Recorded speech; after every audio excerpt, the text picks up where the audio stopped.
Bienvenue! Aujourd'hui, on se penche sur un sujet vraiment central, les dynamiques migratoires en Europe. C'est complexe, souvent passionné. Oui, bonjour, c'est un sujet essentiel, avec beaucoup de chiffres, de politiques différentes et puis des réalités humaines derrière. Exactement.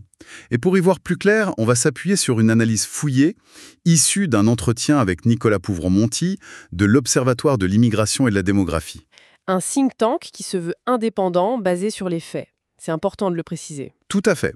Notre but, c'est de décortiquer un peu tout ça, les chiffres, les raisons derrière ces flux, les politiques comme Frontex, Schengen, les lois nationales aussi. Et les défis, bien sûr, en Europe et pour la France en particulier. Bon, alors, décortiquons tout ça, on va essayer d'apporter un peu de clarté. On commence par l'immigration irrégulière, souvent la plus médiatisée. L'analyse cite le chiffre de Frontex pour 2023. Environ 380 000 entrées irrégulières détectées aux frontières extérieures de l'UE. C'était effectivement un niveau très élevé, proche de ce qu'on a connu en 2015-2016. Mais il y a du nouveau pour 2024. Oui, l'analyse note une baisse significative, environ 40% de moins sur les 10 premiers mois par rapport à 2023. Mais attention, Attention. cette baisse globale, elle cache des réalités très différentes selon les routes migratoires. Faut pas généraliser. Ah oui. Et c'est là que ça devient vraiment intéressant, j'imagine. Quelles sont ces différences? Alors, on observe une chute spectaculaire de l'ordre de 60% sur la route de Méditerranée centrale. C'est celle qui part de Tunisie ou de Libye vers l'Italie. 60%, c'est énorme. Et ailleurs? À l'inverse, on a une hausse très nette sur la route d'Afrique de l'Ouest, celle qui mène aux îles Canaries, donc en Espagne. D'accord. Baisse d'un côté, hausse de l'autre. Comment l'analyse explique ça? C'est pas juste le hasard, j'imagine. Non, pas du tout. Ce qui est fascinant ici, c'est que ça montre, selon l'analyse, une forme de rationalité des acteurs. Les migrants, mais aussi les réseaux de passeurs. Une rationalité? C'est-à-dire? Ils réagissent aux signaux politiques qu'ils perçoivent. En Italie, le gouvernement a adopté une posture et des mesures plus fermes. Ça a pu dissuader les départs vers cette zone. Et en Espagne, le signal inverse. Possiblement. L'Espagne a envisagé une régularisation assez large, même si les raisons sont complexes. Ça a pu être interprété comme un signal plus accueillant, un potentiel appel d'air, comme on dit. Hmm, intéressant.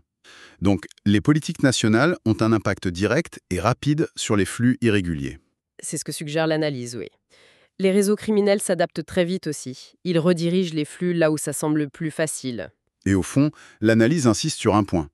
Le moteur principal de tous les flux migratoires vers l'Europe, réguliers ou irréguliers, ce serait avant tout...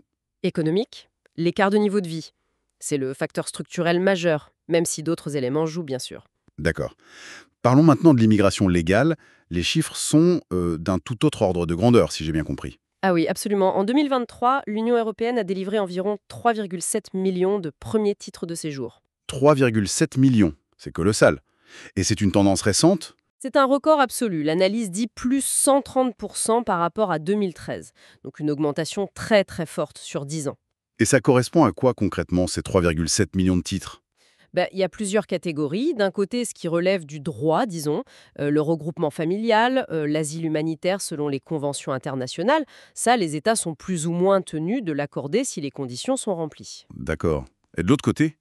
Il y a l'immigration qui dépend davantage des choix politiques de chaque pays, l'immigration professionnelle, qualifiée ou non, ou celle liée aux besoins démographiques, par exemple, pour pallier le vieillissement. Donc des décisions plus discrétionnaires des États. Exactement. C'est là que les politiques nationales peuvent vraiment moduler les flux légaux. Ce qui est frappant, c'est que ces chiffres de l'immigration légale sont sans commune mesure avec ceux de l'irrégulière. On parle de 3,7 millions contre 380 000 entrées irrégulières détectées. Oui, ça remet les choses en perspective. L'attention médiatique se focalise souvent sur les arrivées aux frontières, mais les flux légaux sont bien plus importants en volume. Projetons-nous un peu. Quels sont les grands facteurs de fond qui vont, selon l'analyse, influencer l'immigration vers l'Europe dans les années à venir? L'analyse pointe des tendances lourdes, structurelles. D'abord, le déséquilibre démographique mondial. C'est assez spectaculaire. C'est-à-dire? L'Europe vieillit, on parle souvent d'hiver démographique. Et juste en face, l'Afrique est un continent extrêmement jeune. 40% de la population a moins de 15 ans. 40%. Et la population africaine devrait augmenter d'1 milliard d'habitants d'ici 2050. 1 milliard! La pression démographique va être énorme. Énorme. Et ça se combine avec le deuxième facteur, les écarts de niveau de vie qui restent considérables, surtout entre l'Europe et l'Afrique subsaharienne. Ça crée une aspiration. Et l'analyse mentionne aussi le climat, non? Oui, comme un facteur potentiel aggravant. Pas forcément comme cause directe de migration vers l'Europe tout de suite, mais d'abord comme source de déplacements internes en Afrique ou ailleurs, des déplacements massifs qui pourraient, à terme, déborder. Donc, si on résume, démographie, économie, climat. Voilà. Si l'on relie cela à la situation d'ensemble, la conclusion de l'analyse est assez claire. La pression migratoire, surtout irrégulière, ne va pas disparaître naturellement. C'est un enjeu de long terme pour l'Europe. Face à ça, il y a Frontex, l'Agence européenne des frontières. Son budget a beaucoup augmenté, on parle de 840 millions d'euros, mais son rôle est ambigu, d'après l'analyse Eurotès. Oui, l'expression utilisée est assez forte. Une mission schizophrène. D'un côté, Frontex doit empêcher les franchissements irréguliers des frontières extérieures, Logique. mais de l'autre, l'agence est liée par le principe de non-refoulement. C'est un principe fondamental du droit d'asile issu de la Convention de Genève. Le non-refoulement. C'est-à-dire qu'on ne peut pas renvoyer quelqu'un s'il risque quelque chose dans son pays. Exactement. Si une personne interceptée demande l'asile, on ne peut pas, en théorie, la renvoyer immédiatement vers un pays où sa vie ou sa liberté seraient menacées. Cela soulève une question importante sur l'action même de Frontex. Donc ils doivent bloquer les entrées, mais sans pouvoir toujours envoyer ceux qu'ils interceptent s'ils demandent l'asile. C'est Un exercice d'équilibriste, dit l'analyse. C'est très compliqué sur le terrain. Est-ce que plus de moyens pour Frontex changerait la donne? Plus de bateaux, d'avions? C'est utile pour la surveillance, le sauvetage en mer, bien sûr, mais l'analyse suggère que l'impact sur la réduction effective des entrées irrégulières restera limité sans toucher au cadre juridique lui-même. Toucher au principe de non-refoulement? Oui, ou le moduler, mais là on touche à des principes éthiques et légaux très très sensibles. C'est un débat majeur. Si les frontières extérieures sont si compliquées à gérer, quitte de l'intérieur, l'espace Schengen et la libre circulation, l'analyse dit quoi là-dessus? C'est encore adapté? L'avis rapporté est assez tranché. Non, le système Schengen, tel qu'il a été conçu dans les années 80-90, ne serait plus adapté aux réalités d'aujourd'hui, notamment migratoires et sécuritaires. Et la preuve, ce serait quoi? Le fait que de très nombreux pays, dont la France depuis 2015, rétablissent très souvent des contrôles à leurs frontières intérieures. Si le système fonctionnait parfaitement, on n'en aurait pas besoin, théoriquement. C'est vrai. Le problème, c'est que ce principe de libre circulation, pensé pour les citoyens européens et le marché unique, il bénéficie aussi, involontairement, aux personnes entrées irrégulièrement. Comment ça? Une fois qu'une personne est entrée, mettons en Italie ou en Grèce, elle peut théoriquement circuler dans tout l'espace Schengen sans contrôle, voyager jusqu'en Suède par exemple. Ah oui, je vois.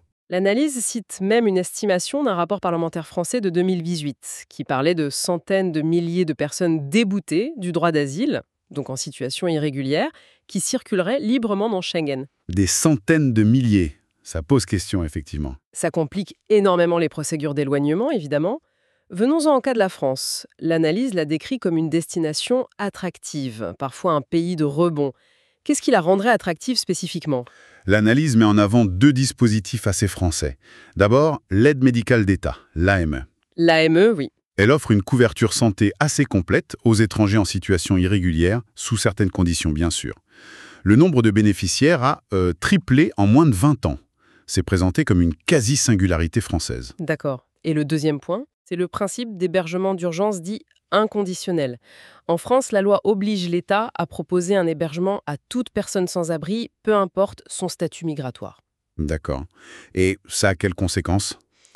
Selon la Cour des comptes, début 2024, entre 40 et 60% des places d'hébergement d'urgence seraient occupées par des migrants en situation irrégulière. Ces deux éléments, AME et hébergement inconditionnel, contribueraient à l'attractivité de la France. Intéressant.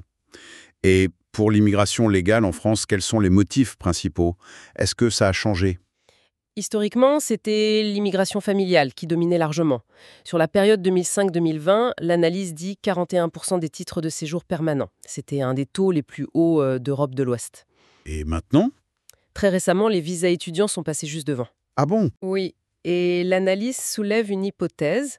Est-ce que cette voie étudiante n'est pas parfois utilisée comme une stratégie d'immigration, avec le phénomène du overstaying, c'est-à-dire rester après la fin des études ou l'expiration du visa? D'accord, une possible voie d'accès détournée. C'est une question posée par l'analyse, oui. Abordons un sujet sensible, l'impact économique et budgétaire de l'immigration en France.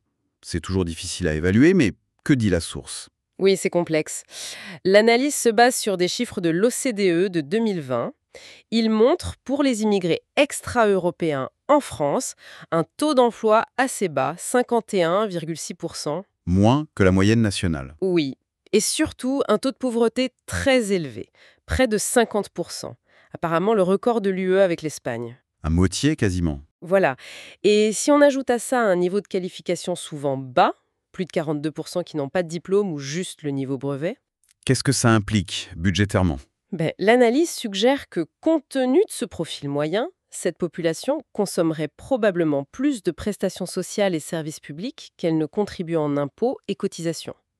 Donc la conclusion de l'Observatoire penche vers un bilan budgétaire net plutôt négatif pour ce type d'immigration. C'est une conclusion assez directe. Oui, basée sur ces indicateurs précis de l'OCDE. Et pendant qu'on parle économie, l'analyse signale un autre phénomène. Une fuite des cerveaux. Des Français qui partent. Oui, c'est un point soulevé. Une augmentation de l'immigration des Français natifs, surtout les plus qualifiés. Ce serait une tendance assez nouvelle. Donc le solde migratoire des non-immigrés serait négatif. C'est ça. Alors que celui des immigrés reste positif. Ça interroge sur l'attractivité globale de la France, pas seulement pour l'immigration. Un autre sujet majeur, les expulsions. Les OQTF, obligation de quitter le territoire français. La France en émet beaucoup, mais on entend souvent qu'elle les exécute peu. Qu'en dit l'analyse? Alors, une OQTF, c'est une décision administrative qui demande à un étranger en situation irrégulière de partir. D'abord volontairement, puis si ça ne marche pas, ça peut aller jusqu'à l'expulsion forcée, parfois après passage en centre de rétention. D'accord. Et les chiffres? L'analyse donne une estimation du nombre de clandestins en France, entre 600 000 et 900 000. Donc, émettre plus de 100 000 OQTF par an, ce n'est pas illogique. La France en émettrait d'ailleurs environ un tiers du total de l'UE. Un tiers. Mais combien sont réellement exécutés? C'est là que le bât blesse. L'analyse met en garde contre le taux d'exécution, qui peut être trompeur. Si on émet moins d'OQTF, le taux augmente mécaniquement. Ah oui, d'accord. Faut regarder le nombre absolu. Exactement. Et ce nombre absolu d'éloignements effectifs, c'était environ 17 000 en 2023, dont 12 000 expulsions forcées. 17 000 exécutés sur plus de 100 000 émises. L'écart est énorme. Oui. Et l'analyse note que ce chiffre a du mal à remonter au niveau d'avant la crise Covid. Il y a donc un vrai décalage entre la décision administrative et sa mise en œuvre. Pourquoi cet écart? Des raisons juridiques? En partie, oui. Il y a des contraintes qui viennent de l'Europe, comme la directive Retour de 2008, qui encadre les expulsions. Et puis, il y a des règles propres à la France qui sont parfois encore plus restrictives que ce que permet le droit européen. Par exemple? La durée maximale de rétention administrative en France est de 90 jours, alors que le droit européen autoriserait jusqu'à 18 mois dans certains cas. C'est un choix français. D'accord. Et l'autre obstacle souvent mentionné, c'est la coopération des pays d'origine pour reprendre leurs citoyens, non? Absolument. C'est un point essentiel. Et selon l'analyse, c'est globalement difficile. Ça dépend beaucoup des pays. Des exemples? C'est notoirement compliqué avec certains pays du Maghreb. L'Algérie est souvent citée comme étant particulièrement réticente, surtout quand il y a des tensions diplomatiques. Et des pays plus coopératifs? L'Albanie est donnée en exemple comme étant plus coopératif. Ça varie vraiment. Et l'Europe, la France, elles ont des moyens de pression? Oui, il y a des leviers. La carotte, des accords économiques, faciliter les visas pour les autres citoyens, et le bâton, restreindre les visas pour les ressortissants des pays qui ne coopèrent pas ou conditionner l'aide au développement.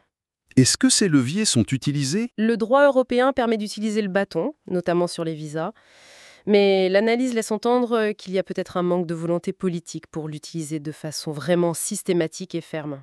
On a parlé des politiques nationales, de Frontex, mais est-ce qu'il y a une tendance générale en Europe, un changement d'ambiance politique? Oui, l'analyse confirme tout à fait ça. Elle parle même d'un grand réalignement politique sur ces questions.